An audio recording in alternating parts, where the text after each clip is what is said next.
Hello বন্ধুরা, কোয়েলের সংসারে তোমাদের স্বাগত জানাই। তোমরা কেমন আছো? আশা করি ভালো আছো। আমিও খুব ভালো আছি। তো দেখতে পাচ্ছ আজকে একটা অন্যরকম রেসিপি নিয়ে চলে এসেছি। এটা হচ্ছে শোলা কচু।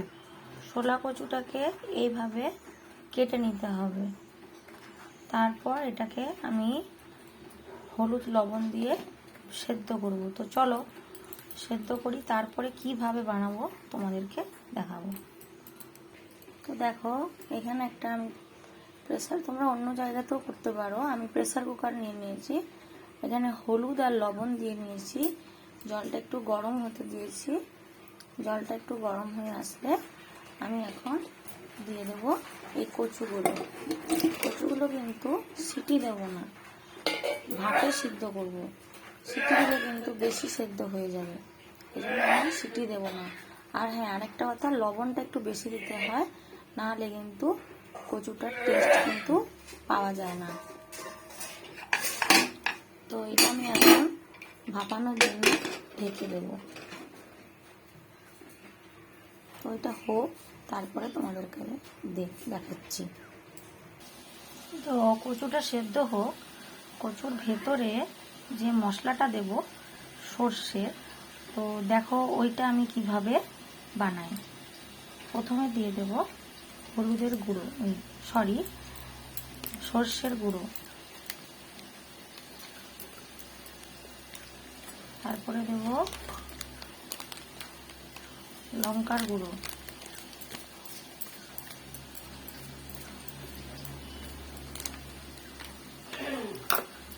তারপরে দেব লবণ।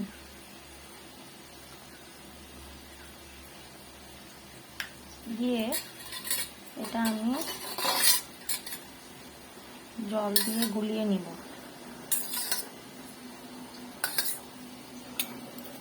খুব বেশি পাতলা করা চলবে না।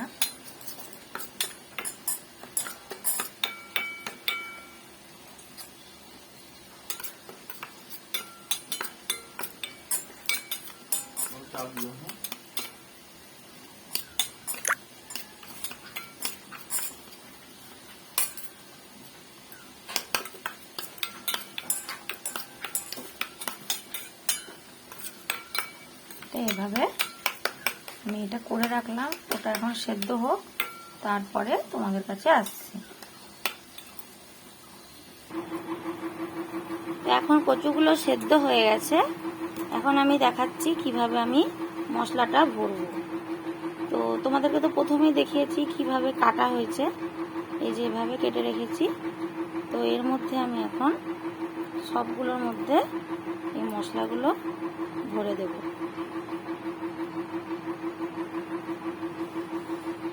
এভাবে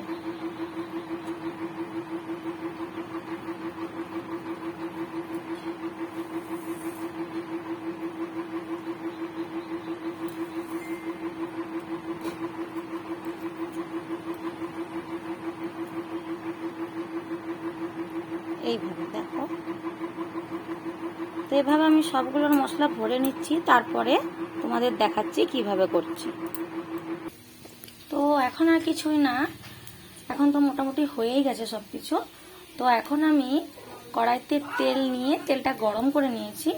এবার আমি আস্তে আস্তে সব কচুগুলো ভেজে নেব।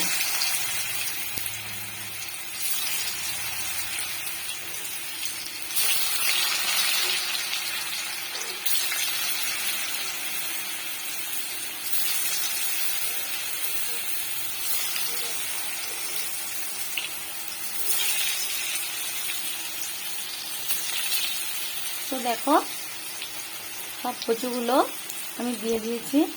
এখন এটা ভাজা হবে।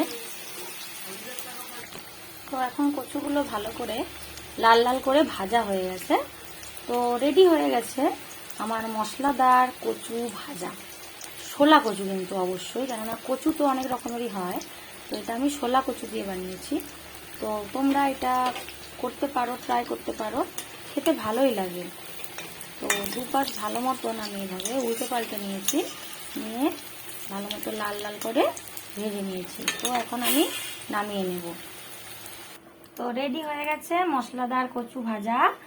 তোমরাও খেতে পারো এটা বানিয়ে, অবশ্যই ভালো লাগবে। রাত্রেবেলা যদি কোনো কিছু না থাকে করার বা তাড়াতাড়ি করতে হবে, তো সে সময় তোমরা এটা বানিয়ে খেতে পারো, বা সকালবেলা জলখাবারে ডাল দিয়ে খেতে পারো। তো ভালো লাগলে অবশ্যই আমার চ্যানেলটিকে সাবস্ক্রাইব করো, এবং এই চ্যানেলটিতে এসে আমার রেসিপিগুলো ভালো মতো যদি লাগে তাহলে তোমরা অবশ্যই লাইক, কমেন্ট এবং শেয়ার করে দিও বন্ধুরা। বাই বাই বন্ধুরা।